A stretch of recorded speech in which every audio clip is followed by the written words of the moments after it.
And so like I had them pour me a cup, and I drank it. I was like, yo, I don't know if we can curse like this. Yeah, you can. You can. That shit is gross.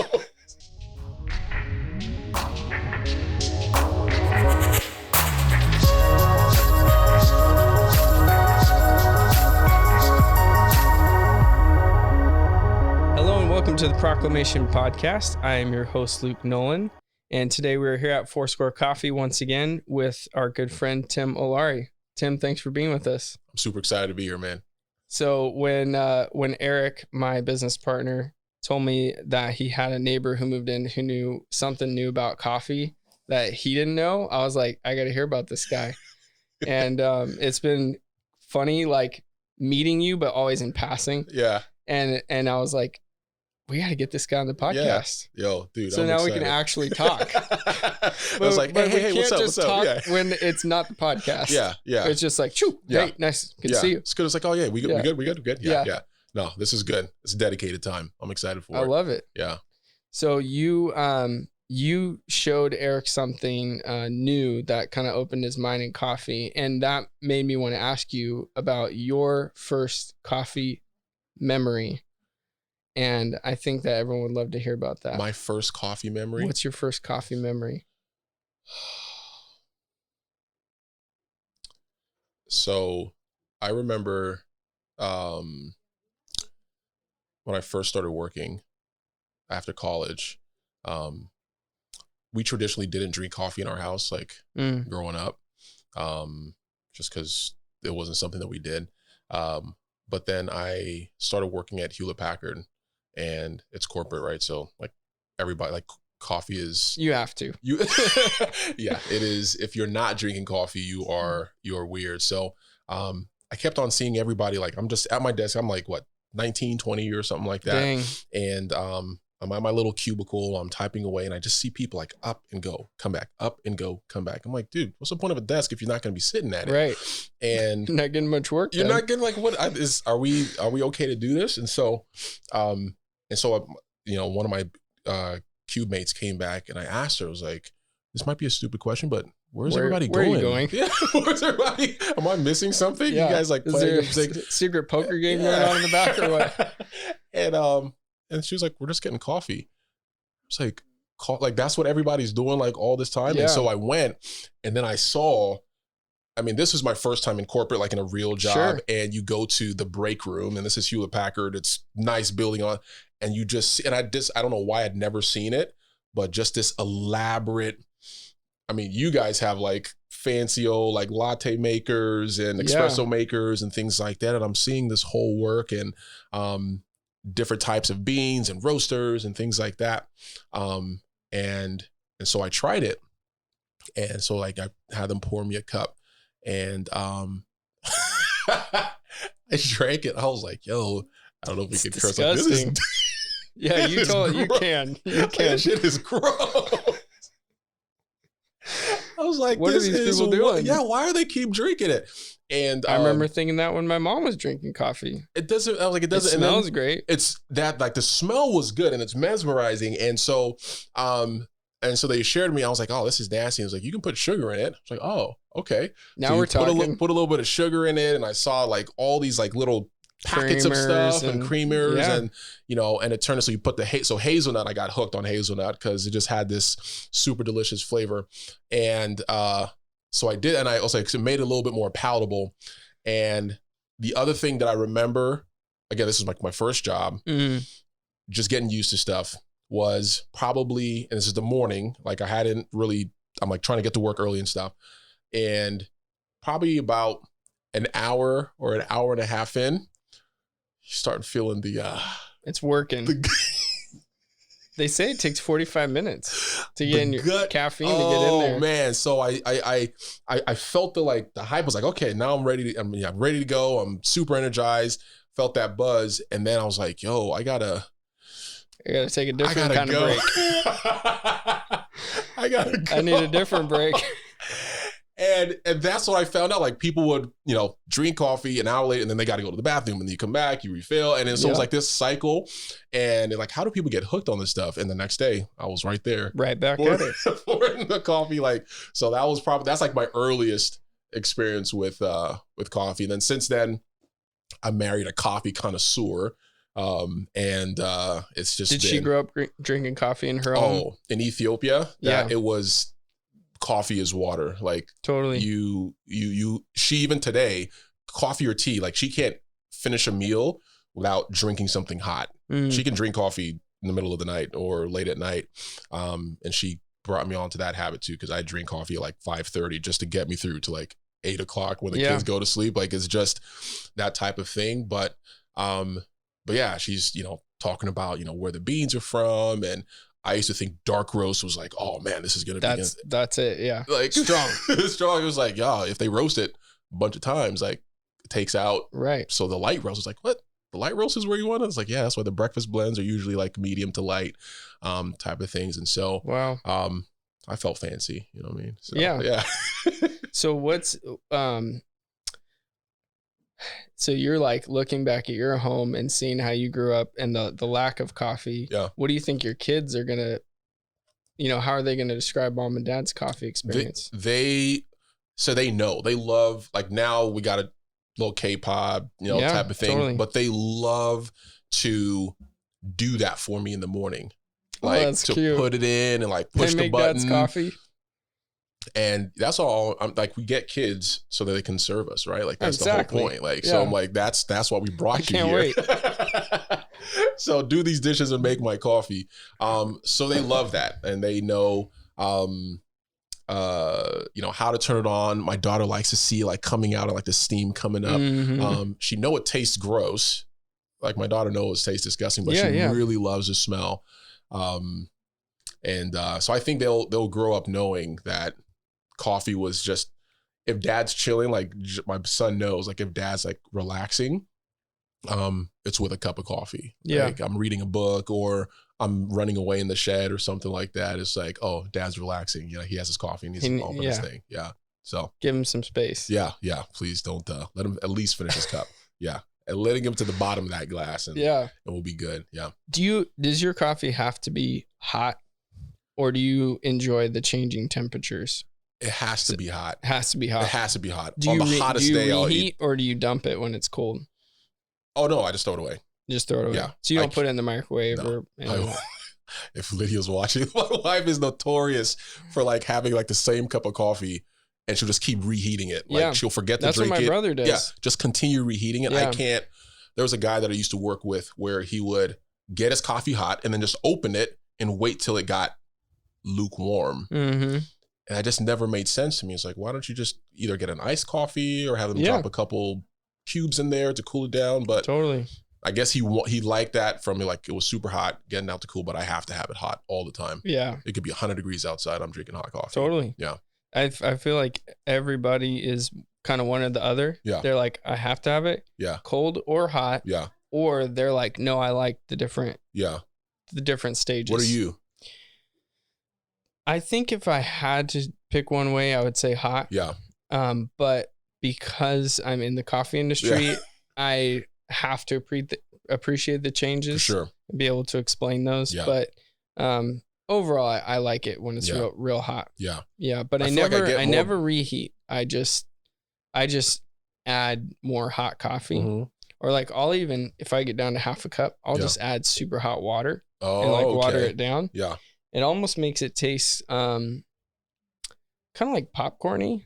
It like really thins it out. Yeah. And I think you get more of it tastes more like it smells when it's being roasted because it kind of smells like popcorn when it's being roasted. So anyways, I find all the different things fascinating. Yeah. And I'm not as much fixated on doing it the same way every single time. Yeah. You like to experience. That drives people around me crazy. Like Wesley. Yeah. There are nuances. There are so many nuances to coffee that I had never even explored. I know for sure, like I get definitely a bigger kick when I drink cold coffee, like an iced coffee. Usually it was exposed to the water longer period of time. Yeah. And I didn't know what the science was. I was like, yeah. I just was like, oh, wow. But it also got me that second break a lot faster. So yeah, seriously. So yeah, there's many faces of the coffee bean. Oh yeah. Yeah. I love it. Yeah. It's been a good coffee experience for sure.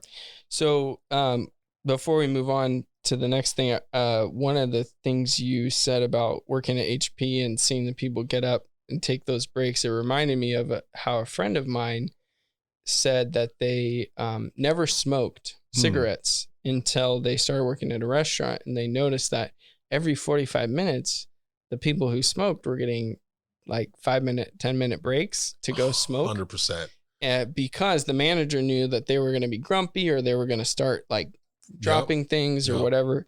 So they're like, yeah, just go take your smoke break. So he's like, well, I want a break. Yeah. So he started smoking, and he couldn't quit after he got out of the restaurant industry, and he wanted to, and he felt like it was a dirty habit and, you know, all the stereotypical views of cigarettes. But he's like, yeah, I just love having that break, you know? And then when he got out of it, he didn't care about the break anymore.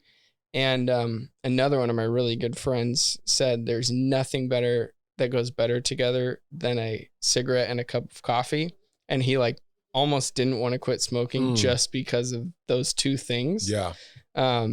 And it's just funny how we like form those habits. Yeah. You know, it's, you know, and on top of all the other stuff that I do, I'm also trying to explore doing like a docu-series on like certain like wine and foods and coffee and things like that. And just to explore, like, wine has its own culture, right? It's like whether you're buying a cheap bottle of wine or you're going out and getting like some collector's type stuff, like there's a certain lifestyle, you know, attraction to wine. I think coffee is the same, where I mean, coffee shops, like you have this whole kind of cool, chic, you know, type of thing as it relates to like very like super hipster with coffee. At the same time, it's also very communal, right? I think when folks are like, and that's like where that's cigarette what thing. I enjoy about it the most. Oh, 100%. But when you talk about like smoking and coffee, is like you get that feeling of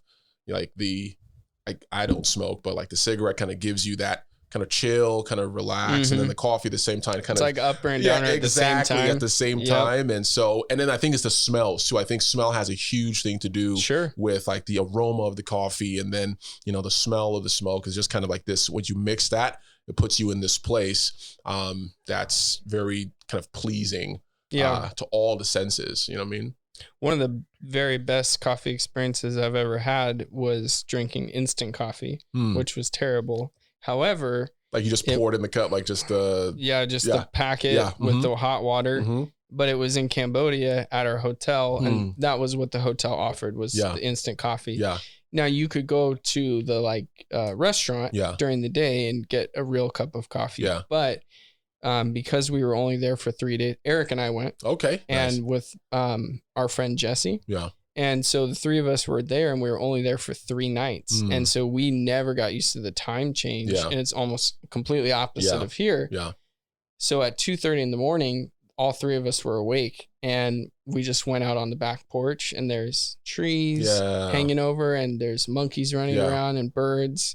And they just lit up cigars, and we're just sitting there smoking cigars and drinking instant coffee. And it was the best. I brought out like the whole tray, and I like made it right in front of them. The coffee? Yeah.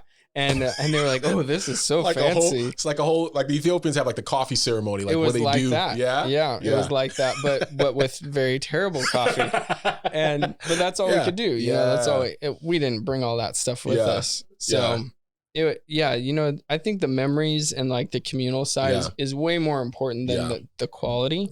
That to me is secondary. And if we can have both, great. 100%. 100%. One of my core values is relationships, and, you know, things that are vehicles to help deepen relationships. Like I love everything about them. So networking events, coffee shops, you know, book clubs, like just anything that like forces or just naturally is a place where relationships can either spark or deepen. Like I am all all for those. And I think coffee does that for sure. What do you think of the concept of relationships becoming the most prevalent currency versus money? Relationships can get you things that money can't, right? So I think Amen. money obviously like gives you access to, material products or services, or things like that. But relationships, I think, go on a much deeper level. But they can also give you access, right? The old saying of it's not about what you know, but who you know, right? Like any leader, a leader is not going to get to any place of prominence without the people and the relationships, helping to navigate that. Exactly. Politicians are politicians because of the level of influence that they have, the relationships that they've built, and things like that. So you can have the poorest person, like without any physical currency to their name, but they're the happiest people because they got their boys, they got their people, they got their family, and they wouldn't trade that. Like if you were to say, hey, here's $100,000, you can't have these relationships anymore. They'd say, heck no. Bruh, I'll use that money to wipe my, you know what I mean? Yeah, heck yeah. I remember when Daniel Tosh was big. It was when I was in high school, and so I thought he was great, even though I wanted to be his friend so bad. offensive, And one of the like best lines he ever had that I can remember is he said, like, I went down to Costa Rica and those people have nothing. And he like kind of described their living situation, like living in a cardboard hut. And he's like, and not a titty job in the bunch. But guess what? They were all happy. Yep. They don't have the fast cars. They don't have the plastic surgery. They don't have the big house on the beach, but they're happy. Yeah. And then you've got people the world looks at and they've got everything. Yeah.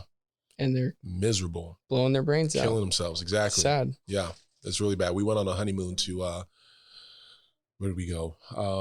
Dominican Republic. And almost went there on my honeymoon, but it was during hurricane season, so we didn't go. That's probably not the move. Yeah. Did you love it?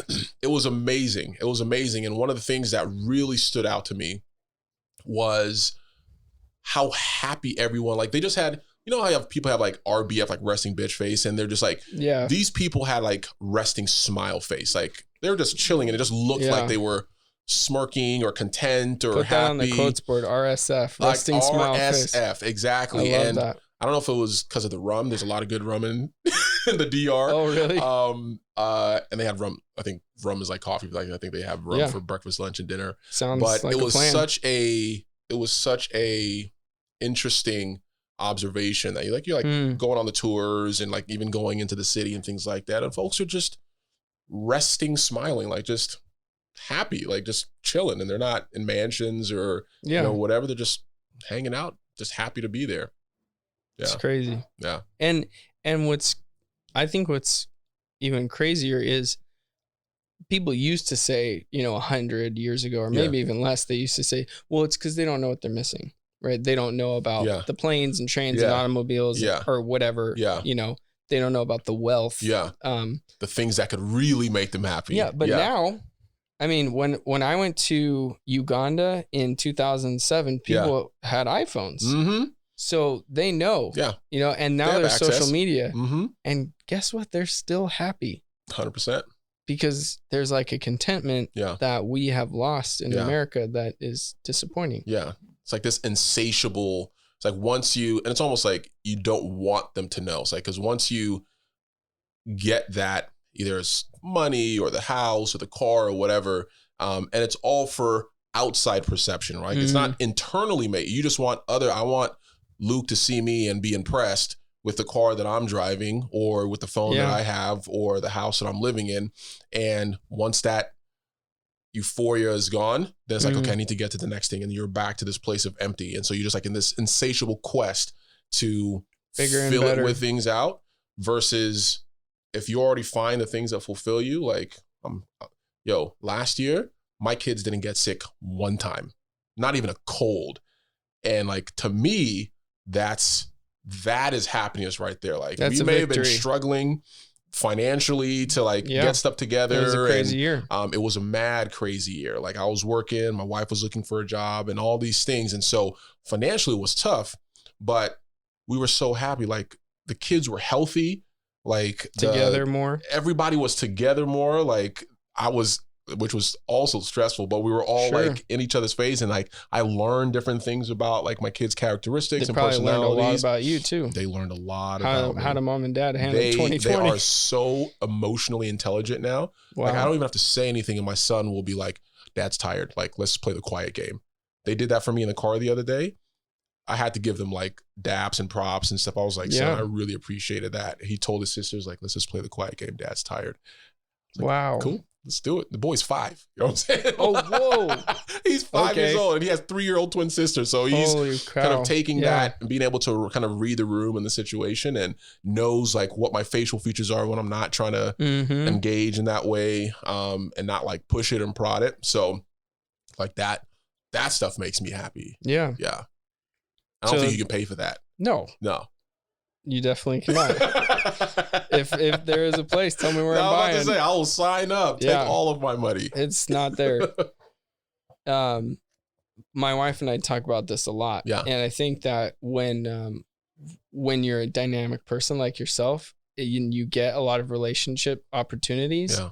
Then there's also this struggle of how do I make this relationship meaningful? Yeah. And I think that's the perfect segue into what you're doing. And we'd love to hear about that. Man, it is. How do you make the work meaningful? How do you make the work meaningful? I think the first thing, I've been thinking about this a lot, especially in the last few months, leading up to, I had an event Monday, which was like a celebration of 1 year of meaningful work since I started this whole Mr. Meaningful Work journey. Thank you. Yeah. And really thinking about how what are the actual tools, right? So meaningful work is this kind of nebulous, kind of like nice cliche thing to say, but like to actually bring it down into tools and, you know, actual resources. What does that mean? And the first thing that we have figured out is that you have to start with what your values are. That's why I think I've said it a couple of times, like I value relationships. I value creativity. And so if I understand the things that I value and I have ownership of that, I then can give myself the permission to bet on myself and do the things that add value to me. Oh, wow. That fulfill me internally, but also have external impact. So it's kind of like the mixture of those things of figure out what your values are. If you don't know, ask somebody, hey, look, what do you think my values are? Don't walk out the door until you've got that established. You have to know what that is because you can't give yourself permission on something that you don't own, right? Or that you don't have authority over. And so you have to have authority over who you are, what your values are before you can say, okay, I can now bet and like find the opportunities or the people or the experiences that'll help me lean in, you know, to those things that internally, and then there's that kind of formula of something that's internally fulfilling and externally impactful as well. So I think it's a combination of those things that really make work meaningful, whether you're an employee, whether you're an entrepreneur, or if like you're just an enthusiast about something, you can make all those things meaningful if you can figure out those kind of three, I think it's like 3 or 4 tools. Yeah. Yeah. Did you play any sports growing up? Not officially. I mean, I dabble in football, like intramural football in college. Yeah. I'll use a football analogy then. Yeah, go for it. It's like walking out on the field and there's a guy 80 yards away and you're like, I'm going to throw him the ball. And it's like, dude, you don't even know your limits. Yeah. You know? And I think that's what so many people are doing is they're walking out the door and they're like, oh, man, I'm not going to shoot the 3-pointer. I'm going to shoot the half court. Oh, yeah. Why are you doing that?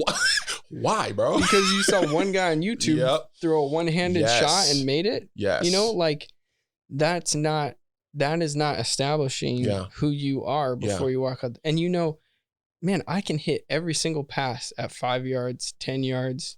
You nailed it. I'm right-handed or left-handed. Yeah. I should stay in the pocket or I should run. Or I'm a runner. Like, yeah, I can't toss the ball with shit. Like, but I can run. Seriously. I can dip. I can block. You know, I might not be the 50-yard, you know, Hail Mary throw, but you have to know where you're at first. I love that. And know where to really sink in. Yeah. Yeah. Do you guys have things in your like sayings in the family, like things that your kids know, like this, like my dad would always say stuff like a clean workspace is a safe workspace. Okay. Or measure twice, cut once. Like nice. All these kind of things, you know? And I feel like we've lost some of that. And we're trying to bring that back actually at Fourscore, of having like things that like we say mantras. To each other. Yes, exactly. Yeah. Do you guys have stuff like that in your home? We're starting to. I know recently something that I've been. They're little, but we want to kind of ingrain in them pretty early on some of these things. And so we're a Christian family, so we use the Bible a lot. And so one of the things that I've been sharing with my kids recently is do unto others as you would want them to do to you. So do you want your sisters biting you? Nah, so don't bite them. Yeah. You know what I'm saying? Like, do you what are the things that you would want folks to do to you? Then you do it to other people. And we try to model it between my wife and I. Like, if I want more hugs, I got to hug her more. Yeah. Right. And so that's one of the things that we have been trying to instill in our home. When we were growing up, one of the things that two of the things that my mom always said, one was your attitude will determine your altitude. Oh, wow. So how high you go is based on kind of where you start off here. Sure. So change your attitude or else you're not going to go anywhere. You're going to be stuck right here pouting. You're going to be stuck right here pouting, and you're not going to get into any next level. The other thing that she used to say is don't eat what you won't smell. So like if you wouldn't even get a whiff of it, like don't just like jump in. And, you know, you have to kind of understand what it is. What's the context around it? Where is it going to go? Like, you're not just going to go. I see my kids doing it all the time. Like before they taste the food, like they'll smell it first and then like, lick a little bit. So they want to kind of get a sense of what the flavor is going to be based on the smell before they jump in. So I'm trying to see where I can weave that into like our family stuff, but the context has a bomb on my kids. Exactly. I'm trying to. We gotta continue that legacy. That's right. Yeah, or we just start our own. So I can't wait to just have all these dorky sayings that my daughter hates me using again and again. Oh yeah, it's like my dad always says. But then you look back and you're like, that's so true. 100%. Yeah, it's sticky. I think that is super applicable in relationships too. There's a lot of people. They sit down with somebody for the first or second time and they just like open up way too much. And it's like, dude, you need to smell out the relationship a little bit and see like, is this a person who is on the same level as you? Not that, you should always only give what someone else gives, but that is this going to be a two-way relationship, or am I just going to sit here and pour out my whole heart and then be cold shouldered back? And maybe this isn't the right person for that. Or vice versa. Like you sit down with somebody 10 times and you just say, oh yeah, I'm good. I'm good. Oh yeah, I'm fine. Yeah. Things are great. Yeah. And it's like, dude, no, really what's going on? Yeah. Are you really doing good? Yeah. Or is shit hitting the fan? That's one of the things that personally give me energy is my ability to, in a short interaction, get somebody to trust me enough to be like super open. Like that's one of my,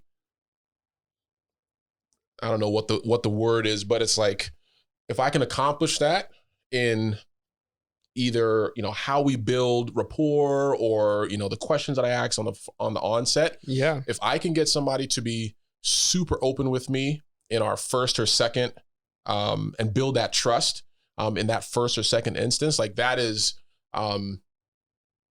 it's like checks a box for me, because I like being able to show that folks can trust me in a very like first impression type of stuff. Yes. But maybe it takes 3 or 4 or 7 or 1,800 conversations, to get there, just based on where they are. But I want to master the skill. Lot of barriers. They might have a lot of barriers, but what I want to do nothing to do with us. I want to master the skill set of being able to instantly build trust. Yeah, with somebody, and they feel comfortable. Because like I said, I value deep relationships, not just, high buy surface, type of stuff. And if I have an opportunity to build a deep relationship quickly, I think it's mutually beneficial. Yeah. In the long term. I think where people damage those, like, I think people do that accidentally a lot. They like go too deep too quick. And I think where people damage it is they then ask for something. And then it's like, man, what? You can't help me drive to Arizona? Yeah. Like, I thought we were close. Yeah. And it's like, well, yeah, but now you're asking me to do something that I got to take time off work and this and that. And it's like, is it about the relationship or what you can get out of the relationship? Yeah. And I've noticed that. And I just had a great conversation with someone this morning because they're feeling like, man, they're always giving. They're always reaching out. And I said, hey, just try telling people why you're reaching out first. Yeah. And then if they don't want to reach back, then you don't get hurt. Yeah. And I think that a lot of people, when their expectations aren't met in relationships, that's where disappointment happens. They're like, instead of saying, oh, maybe I didn't have the right expectations, they're just hung up on that their expectations weren't met. And it's just so funny to me how many people I talk to who've been married like 20, 30 years. And they're like, my wife, I'm like, I mean, I'm already dealing with that in year 2. Yeah.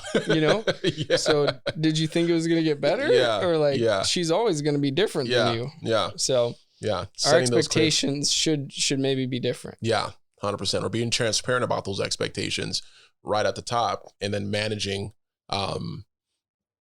your, and it's almost like you don't want to tell somebody to have no to low expectations, which is like, that's usually a recipe for, like, I'm not going to get disappointed if I have no or low expectations. Sure. But at the same time, you don't want to get to a place of apathy where it's like you don't care, right? But you can be transparent. Like, I have what I need or expect based on my context. I'm sure you have what you need or expect based on context. And we can either meet somewhere in the middle, or because love, I can just kind of like sacrifice and be like, okay, you know what? You get this one. Like, we'll move it from there. And so I think is that selflessness, which is probably the hardest part of relationships in general, because we're all super selfish people. But training that muscle of selflessness, like, okay, let me hear what you have to do or what you're going through or what you need. And I'm okay sharing what I need and what I have, I'm going through as well. But I am not expecting for you to, over index on giving me everything that I'm asking for. Yeah. Right. So I think it's a muscle that just has to be built over time, intentionally. But you love working on that and unfolding people and seeing what's underneath. Yeah, I do. And then to your point, being very conscious about why I'm doing it, right? It's not to ask for something. I found this out in the last year of working where I work in my day job in leadership development, is that I am a learner. I love to just hear and then apply what I learn to improve either myself or the relationship. Do you get bored? Do I get bored? Yeah, like learning? Once you've learned that thing and applied it, do you get bored and you want to learn something new? I don't think people are an endless supply of lessons. Like, there's going to be something that you miss or that you didn't know. My parents are relationship counselors, and they'll say, like, marriage is trying to get a PhD in your partner, other person, and you're never going to get it. You know what I'm saying? Like, you're never going to accomplish that. You might get the master's degree. You might get the master's and it'll be, pending or honorary or something like that. But you're always going to be learning something about them. And you take those learnings and you apply. My parents have been married for 30 years and they're still, dad like looks at mom and like, I had no idea. Like, the other day we were in a counseling session with my parents and stuff. And my dad shared that he doesn't like parties. Like, he doesn't like big parties. And my mom was like, what? He would rather just kind of be reading a book. Maybe he did 20 years ago.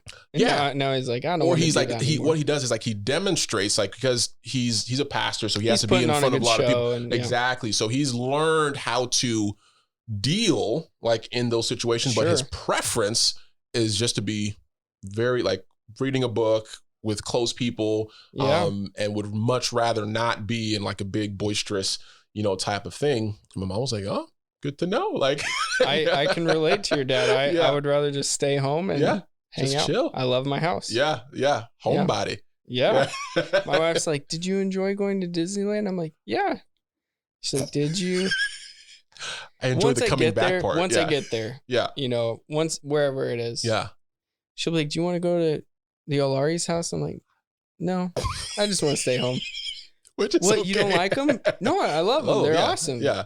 But I just don't want to leave. Yeah. I've been gone all day. I like my house. That's hard too. You know, if your spouse spends all day talking to people or alone, and then you got to balance it out. Yeah. So what drains adult energy? Time versus kid time. 100%. So 100%. It's a whole new level. Next level stuff, man. All right, we're going to take a break. And when we come back, we're going to hear more about Tim and what he's doing with Mr. Meaningful Work.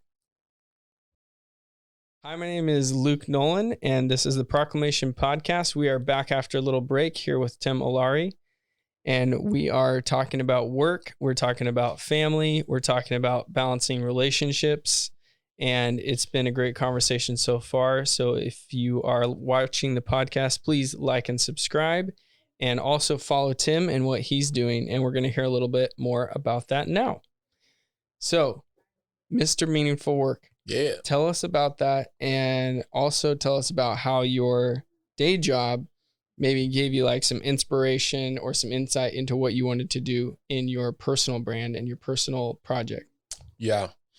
So Mr. Meaningful Work was born last year. I had just got a new job, moved from Southern California up to the Sacramento area. New job, new city. Yo, it's been a great move. We can actually afford stuff up here. Yeah, it is a lot slower pace of life up here in Northern California. Traffic, what's that? Yeah. So new job, new area, and I felt frustrated because I didn't know. I have a full-time job, but I always found myself immersed in one side hustle or another all the time. Like I'm just always in something. You're that personality. I am that type of personality. But what I was doing was I was hemorrhaging time with my family, with like other things. Like time was just out and just going and going and going. And I was really kind of feeling it's the drained. Commodity we never have enough of. We never have enough of it. And I was burning it. And so I wanted to figure out why. Like, dude, why are you always drawn to, you got something stable. Like, why are you always drawn to all these other things? Like, what is meaningful for you to like stick with that? And so I decided to make that my pursuit of like figuring out why I'm always like answering that question.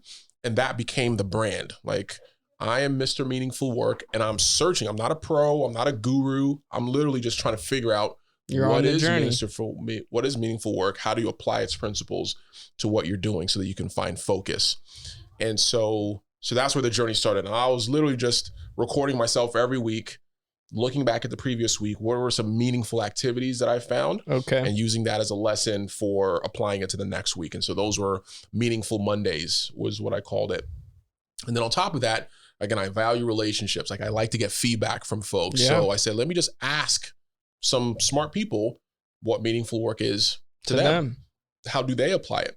And so we started doing that, and it turned into a vodcast, type of thing that we turned into the late afternoon show, where we interview folks, we have fun, we play games. Like it's a really cool time, but we also ask them, hey, what is meaningful work to you? How do you apply it?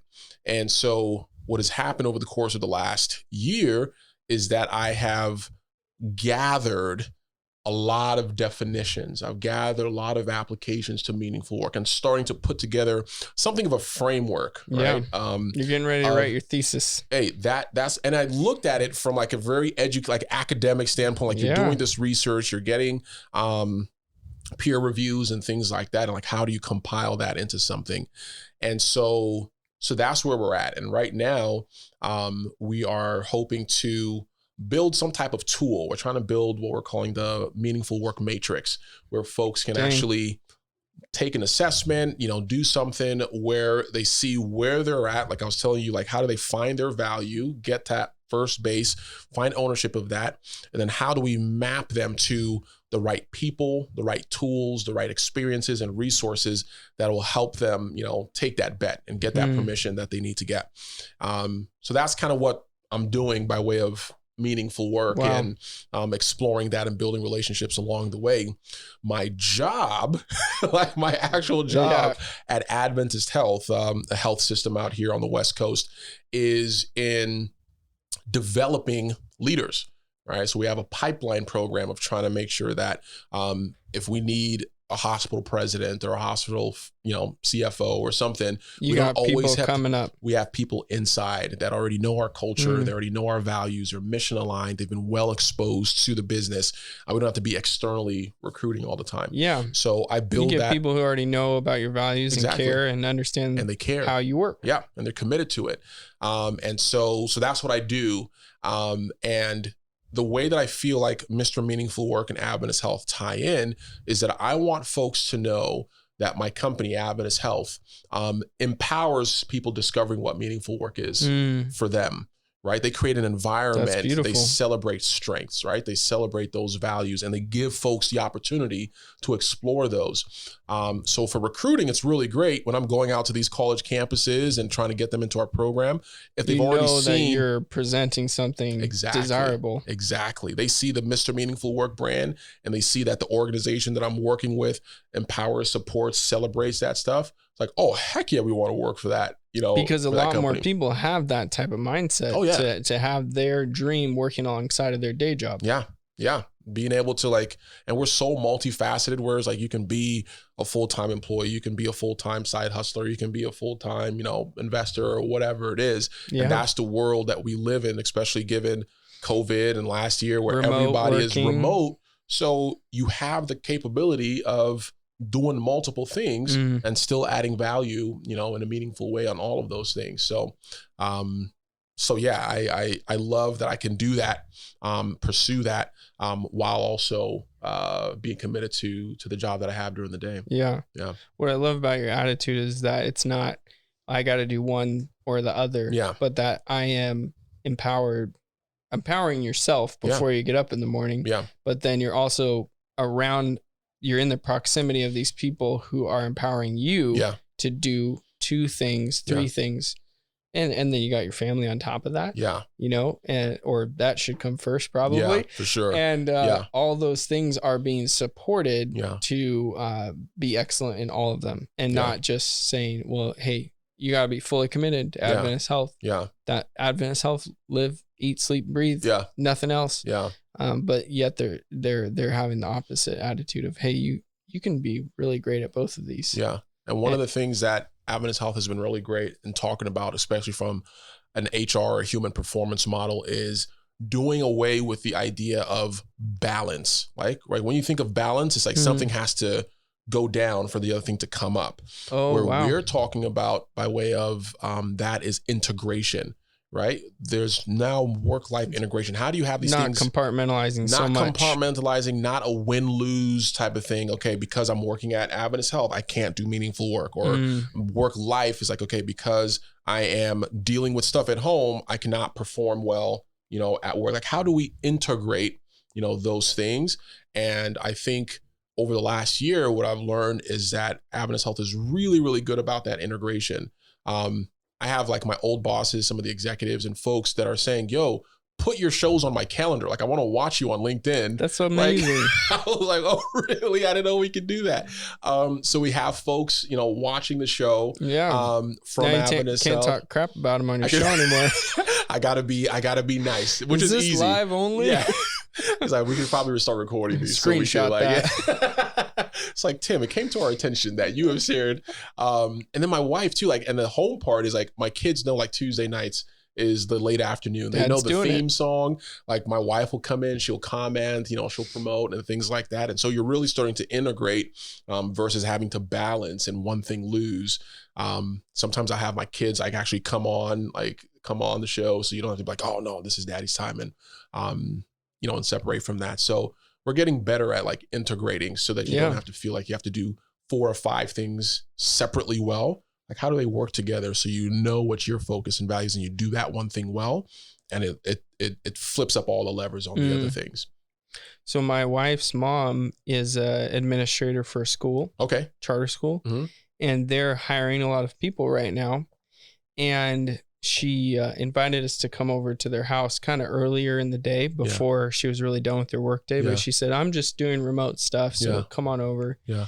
And we have a 3-month-old baby, and we brought the 3-month-old, and we needed to get some more stuff out of the car. So we parked the stroller in the house pretty close to where her mom was, but not within arm's reach, like 5 feet away, and we went to the car to get some stuff. Well, the baby started fussing, and she was on a Zoom call interviewing somebody. She had to get up, she said, excuse me, put the pacifier. So when she was done with her call, we were like, oh, we're so sorry. And she said, you know what? If that person can't understand that I have a real life outside of this Zoom call, I don't want to hire him anyways. Yeah. And I think that is one of the biggest positives that has come out of this last year 100%. Is that it has caused people to understand that our lives and our work are integrated. Yes. Our health and our livelihood and our family and all these different things like are really, really tied together. Yeah. And I remember probably 2 or 3 months into the shutdowns and stuff, there were all these people who were really upset about some power getting turned off, or it was something like that. Yeah. Something where like, we're just used to everything working. Everything just turns on. Plug and play. Yeah. And you just get up in the morning, you turn on the faucet and clean water comes out. Whoa. Yeah. That should be looked at as miraculous. It's not a miracle. A lot of people are working behind the scenes to make that happen. And so when these things started happening, all these people were throwing a tantrum is the way I took it. And so I videoed myself in the car at a stoplight on a rant where I was just like, do you people not realize that this is like a domino effect? Like, we live in a society that has a delicate balance of everyone's working together to make these things happen. And if you just start pulling pieces out and say, well, we don't need essential workers anymore. We can just turn off everything. Things are going to start. Facts. The water is going to stop running and the power is going to stop coming on. Things are going to break. Because we're, this is a delicate balance. It's not just, and so I think that integrated our society better to where people understood, if we don't allow people to go to work, we aren't going to have goods and services or utilities available. Yeah. And it was just like, before that, they thought it magically showed up at the door. Yeah. No, we need people for that. And if everybody is not doing their work, like you said, things are going to break, things are going to stop. And to expect otherwise is a little bonkers. You know what I'm saying? We got a lot of bonkers people out there. It's a little bonkers. We also learned that in 2020. It is. It's a bonkers world, but I think sometimes those things have to happen, right? To get that realization. Yeah. You have to have things break or fall apart to realize a thing that maybe other folks saw as common sense. But something has to break. You're like, oh, okay. Yeah. That approach was probably not the best. And if it didn't happen, we would have continued living in that kind of false sense or false understanding. So it helped calibrate us in the way that we needed to be calibrated. So with the work that you're doing, are you hoping to also teach people how to have that integration, but at the same time have some boundaries? Like, because obviously, you don't want your boss showing up at your front door and knocking and saying, hey, we got some work to do. Yeah. That would be maybe too much integration. Yeah. So have you run into that at all with people like not understanding how to set boundaries in their work? Yeah. I mean, I think it's recently become common knowledge, like this whole remote work has been less than ideal for like the traditional work-life balance, where it's like, if you're going into the office at 9:00 and you're coming back at 5:00, like you have those walls, right? Yeah. Whereas if everything is just at home, like you can roll out of bed at 6 a.m. and start sending emails, or you can just like stay on your dining table till 7 or 8 or 9. Yeah. Because there's no walls or groundings. Yeah. And so I think, and now folks are not so much concerned about the time that it takes for you to do your work versus just make sure it's done. Like they just turn it in whenever I don't need you online for 8 hours. Like you're not clocking in and clocking out. Those types, just make sure that the work product is done for those people that have that. So I think it is about sharing, number one, understanding what the company values, what you like what the associates value or the employees value, and kind of meeting in that middle where it's like, okay, as an organization, we value your ability to, spend time with your family. We value you having your weekends. We value, you knowing what your development path is, right? And what's going to take to get to that next level. And so that all that stuff. And the associates also sharing, okay, I value knowing that my boss cares for me. I value knowing that I have somebody that cares for me at work. And these are all like engagement, engagement terms. And once we kind of set those parameters, okay, this is what we value, this is what we are working towards, then we just hold each other accountable to that, right? So if you shared with me, organization, that you value my growth and development, I'm expecting that you'll give me opportunities or that you'll respond to opportunities to grow and develop. Company will say, hey, you shared with us that you value time with your family or your weekends and things like that. So we're getting an firing email, Just kidding. so getting an email at 9 o'clock at night doesn't really align to those values from what you shared with us, right? So I think there is the setting of those boundaries or those values, and then the holding accountable, like that we are empowered to hold each other accountable to what we both shared we want to do. And the more you have that consistently, I think things will start to kind of shape up because it's like a mutually understood values or decisions. Yeah. Something recently that's really been upsetting me is people determining why they think a company or an associate within the company is not making what they think is the right decision. So like saying, well, the company's not doing this because they can't afford it. How do you know that? Or saying this company's really successful because they just opened their 5th location. Yeah. How do you know that? Yeah. Assumptions. They could just be bringing on more and more investors, and lowering their basis because the guy who started it now has nothing. Compared to all these people he sold out for, when maybe that's his goal. But I think people on the outside often make judgments about their own company, or the company makes judgments about the people, and we don't. We were talking about this during the break. Like, you don't know what's going on at home with people, and you don't know why someone is struggling in their work, because you don't really know what's going on when they close the door. There could be crazy stuff happening behind the door. And the same for the associate. They don't know what's really going on behind, in the board of directors meeting. And they don't know what's going on in the owner's checkbook. And if they knew, they would maybe have a little bit more empathy for the decisions that are being made. And the only way that you're going to know is if you ask, right? And I think it's a lot easier to make an assumption than to ask, to get clarity on that, because you don't want to be taking the easy route. You don't want to be seen as, probing, or you don't want to be seen as a bother or someone that doesn't know, right? When you assume, it makes you feel like I have the knowledge, like I know what's going on. And if you ask, it almost like gives it away, like I don't know what's going on. And it's a very vulnerable place to be. Lowering your pride a little bit. That's what it is. But it's going to suck even more if you make the wrong assumption, right? And then somebody has to come and debunk that and says like, nah, we did it because of, one thing. It's like organizations that, in the thick of 2020 and COVID times, and they're laying people off, right?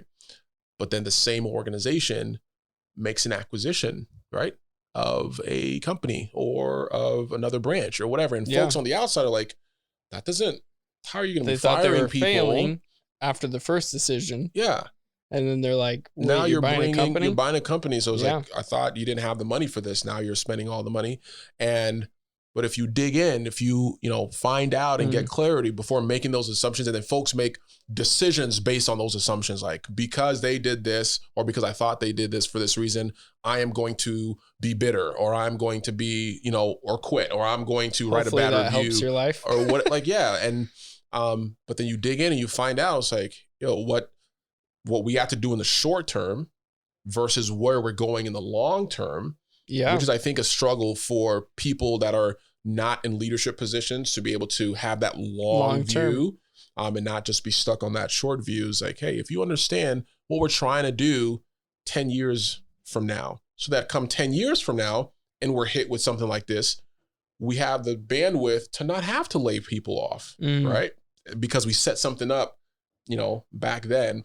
It's like, oh, okay, that makes sense in that term, but you wouldn't know unless you asked. Yeah. And the organization has to create a culture that allows people to ask and to inquire and not punish them. And embraces it. Yeah. Almost like creating your own internal whistleblowers. Yeah. Of like, hey, I see this. I don't like it. Yeah. Why are we doing this?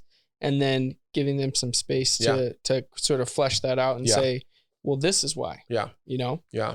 And we never really know why people are making decisions unless we spend time like this talking about it. You talk about it. Yeah. You build those relationships. And once those relationships, and it goes back again to that relationship, it's like the more you talk, the more that you engage, the more trust is built, right? So if I trust you, Luke, if you make a decision, it's like, you know what? I may not understand it, but I trust him, and he's probably doing it with the best intent, with positive intent. But if I don't have a relationship, after the fact, when it's proven that my decision was wrong, but you still give them the benefit of the doubt because of the relationship that you have built with them. But if there's no relationship, everything is going to be looked at from a negative light. So organizations, people have to be very intentional about building those relationships and building trust so that when decisions happen, they're received in a more positive light, or folks can feel comfortable asking, like, yo, why did you do that? I trust you, and we have a relationship, so I can ask you, what was you thinking? Want to know your thought process. Yeah, 100%. Yeah. Yeah. I don't think there's many companies allowing that type of flexibility. And the ones that are crushing, like they're killing it. Yeah. They're killing it. The companies that have that kind of open feedback, building those relationships, consistent forums and things like that, they are the ones that are, rated highly for best places to work. They're the ones that are rated highly just from a product standpoint, and folks are recommending them on different areas. So it's not the majority. You're right. It's not the majority of companies, but the ones that are doing that, small minority that are doing it, killing it. Why do you think the people who are not thriving or lacking joy in their workplace, what do you think are some of the main reasons that that's the case? So it's funny. It's funny you ask, because I actually asked that question on a Clubhouse room. I don't know if you're familiar with Clubhouse. Yeah, I just got on. I got to get off. Oh, dude, that has been the source of some angst in our family, because I'm on there like all the time. Yeah. But I hosted a Clubhouse room where I asked that question in my trying to understand like meaningful work and what things, what people are saying. Next time you're on, I'll jump on. Oh, dude, we'll make that happen. Yeah. I asked, what do you love about your job? What do you hate about your job, and why? So we just had folks kind of coming in and talking about some of the things. One of the biggest themes that we saw was that there was little to no recognition. Like folks aren't getting recognized for their contributions or for their strengths, or they're getting recognized in a way that don't really align with how they want to get recognized. They're not speaking their love language. They're not. I may not want to be patted on the back in front of, a bunch of people, recognition for me might just be identifying the work that I did, like speaking intelligently to. It's like, oh my goodness, Luke, I appreciated the way that you stacked the cups the other day because it really helped us look cool in front of our guests. And I know that's not something that you had to do, but you decided to do it. Like that shows me that it's not just like you saying, okay, good job. Like you actually recognize that. So that's what we found out, was that recognition was a big thing. And there were a number of other, communication. Folks were like holding back information, for decisions and things like that. And that's why they hated it. Some folks, it was just like the time that they have to invest in the actual work, where it's like 8, 12, 20 hours worth of work, and it takes away from some of the other things that they're doing. Yeah. And so it was a number of different reasons, but recognition and engagement were two of the big themes. Wow. Money is actually a very small factor in why people leave or why people hate their jobs. It's there, but it's not like the biggest thing, which is sometimes surprising to folks that are looking at that data. Yeah. It's often not the reason people quit a job. No. Or get a new one. Yeah. Some folks will take a pay cut because they're more aligned with the values or the mission or, the prospect of doing something that you feel is meaningful. And it's like, I'll take a 20, 30, 40% cut to do this type of work because of the impact and the fulfillment, that I'm going to get out of it. Yeah. And then I can offset that cost in somewhere else or something else that I'm doing or the family is doing to help out. Recently had a conversation with someone who said, I don't want to leave my job because I love it, but I think that there might be an opportunity at this other place. Mm-hmm. And so I just said, well, why would you leave somewhere that you love? Yeah. And they just started crying. And they're like, I don't know. I'm like, then don't. Seems pretty straightforward to me. Yeah. But after we talked about it some more, they want to go in a different direction career-wise in the long term. So they have to leave something that they love now to do something that they don't love as much in order to make the next step. Yeah. And that's understandable. Yeah. But it also is kind of ethereal whether it's going to happen or not. Yeah. So it's funny. I've experienced a lot of people recently who are deciding to make these big shifts. Yeah. And I think a lot of it has to do with putting a pause on our lives last year. Yeah. And now people are anxious to make a big shift because now they can. Yeah. And 3 of my 4 siblings have had job opportunity, the opportunity to change their job and to either go into a totally new field or to go to a different company that does the same thing within a week. And so I'm the oldest, so I've talked to all of them. Yeah. And it's just like mind blowing how they each approached it so differently. Wow. And it just shows that like every person needs intentional, direct conversation and care and love and affection. Yeah. And also direction and feedback because they're all very different. Yeah. Like my the older of the brothers who had to make a decision, he has a kid at home and his wife stays home with his son. Yeah. So he's going to make the decision for very different reasons than my 18-year-old brother who is trying to get into the engineering career field. Yeah. And he's like, I got to go rub shoulders with these engineers for a while. So very different reasons, but also very different people and what they care about. Yeah.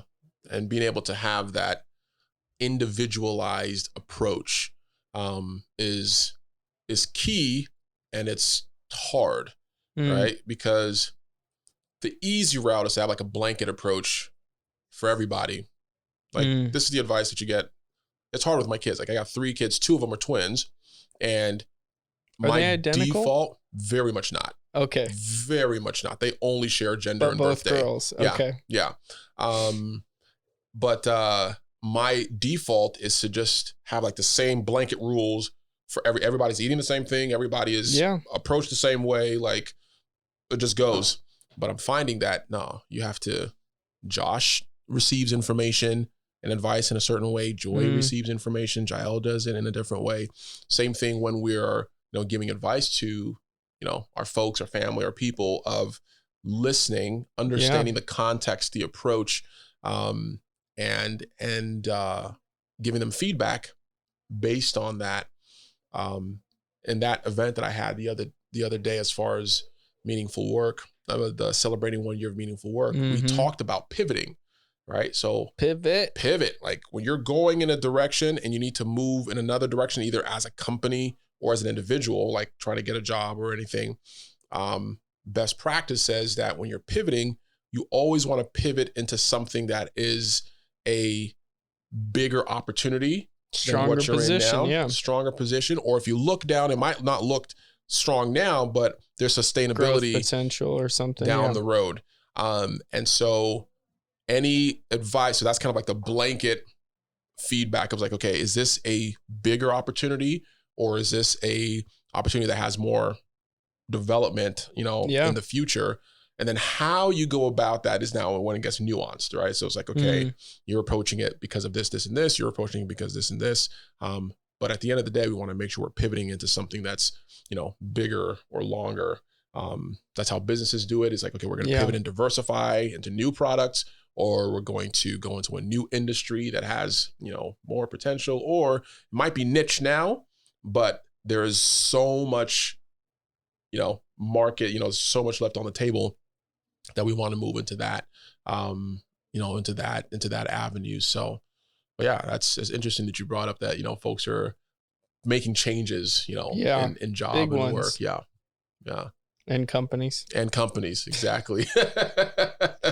Every time I hear a new announcement, I'm like, what world are we living in? Like, man, everybody is getting picked up in new, actually the guy that I'm interviewing this afternoon, he just started an insurance company.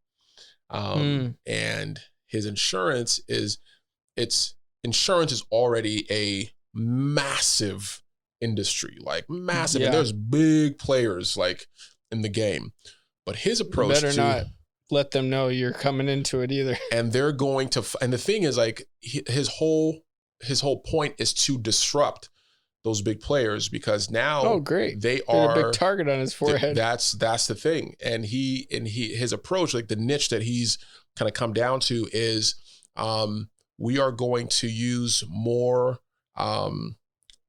like equitable kind of base practices to determine what your rates are. Because there's a lot of, markets, there's a lot of demographics that are,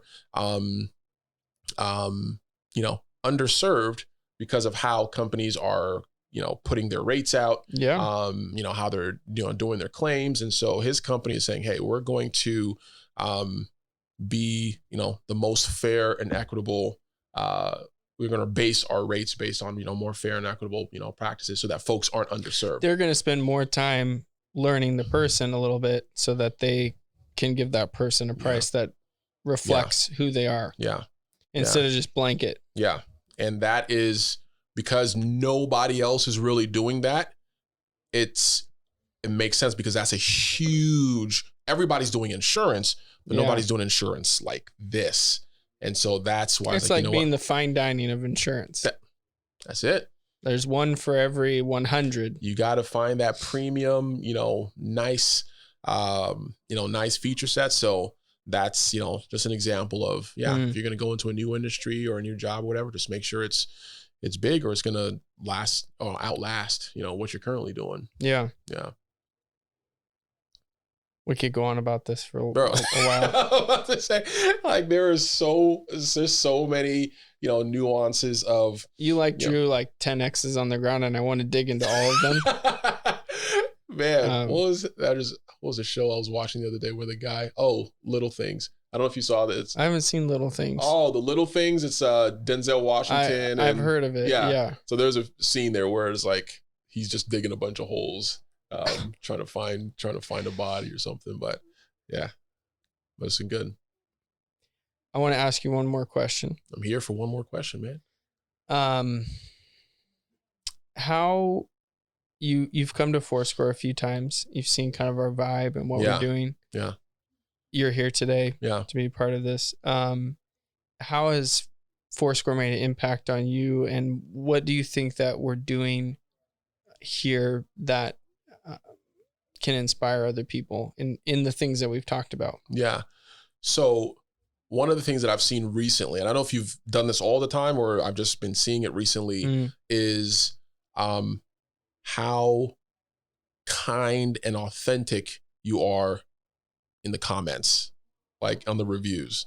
I don't know if that's you or somebody that's like, like on Yelp and stuff. Yelp and stuff. Like that's me. That's you. Yeah. And I know it's, as a business owner and, your business is your baby. Like, so it's like somebody calling your baby. It's like, like that's like you take telling me that I'm killing people. And so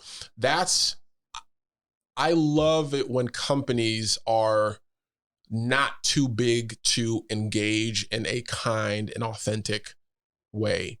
And I think that's what you guys have done. And I think that's what people feel when they come here, right? We can see it on the, whatever you even share by way of screenshots and stuff, Sure. Folks see that, but they also feel that when they come here. Like there is this authentic and kind environment that you're not going to get at Starbucks, right? You're not going to get it at Pete's, things like that.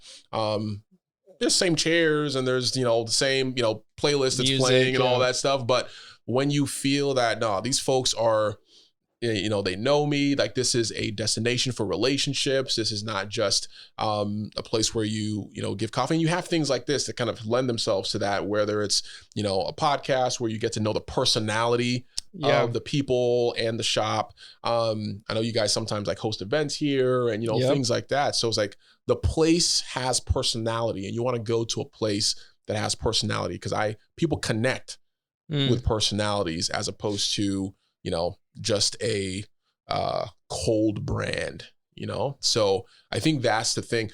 Dude, when I moved down to Citrus Heights from where we were here in Roseville, I was like, yo, I need to start making the drive up to come and get some Fourscore coffee just to like be in the vibe. Yeah. I always get upset. I think it's Saturdays or Sundays where I was like, I'm like, yo, I want to come.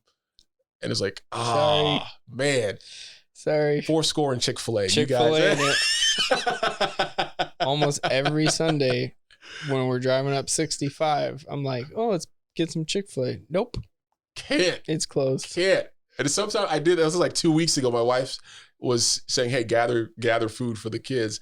And get something from Chick-fil-A. So I was like, oh yeah. And so I went down and normally Chick-fil-A is like it's packed. Yeah. And so I was like, oh man, there's nobody here today. Let's go. Closed on Sunday. Yeah. Closed on Sunday, Ouch. man. But other than that, I think, you guys definitely have a personality, definitely have a vibe. And being clear. I think one of the things that we teach in leadership development, there's a lady named Brene Brown.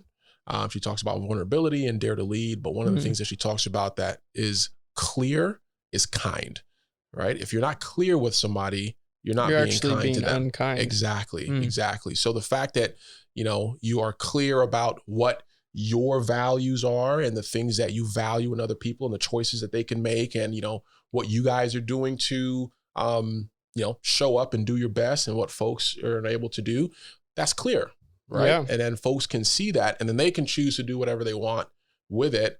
But if you're not clear, you just kind of let folks make their own assumptions and, go around, that way, that's not being kind, to them or to the community. So the fact that you guys are clear and authentic and, engaging that way, I think it's a level of kindness that you guys show. So, wow. Yeah. A long answer to your question. What's so amazing about what you said is that if I wanted somebody to write our obituary, that's what I want them to say. So you nailed it. For we'll me, capture that in the transcript. Yeah. Yeah. And I think that, that is totally the spirit of the podcast is like, how do we have those genuine conversations?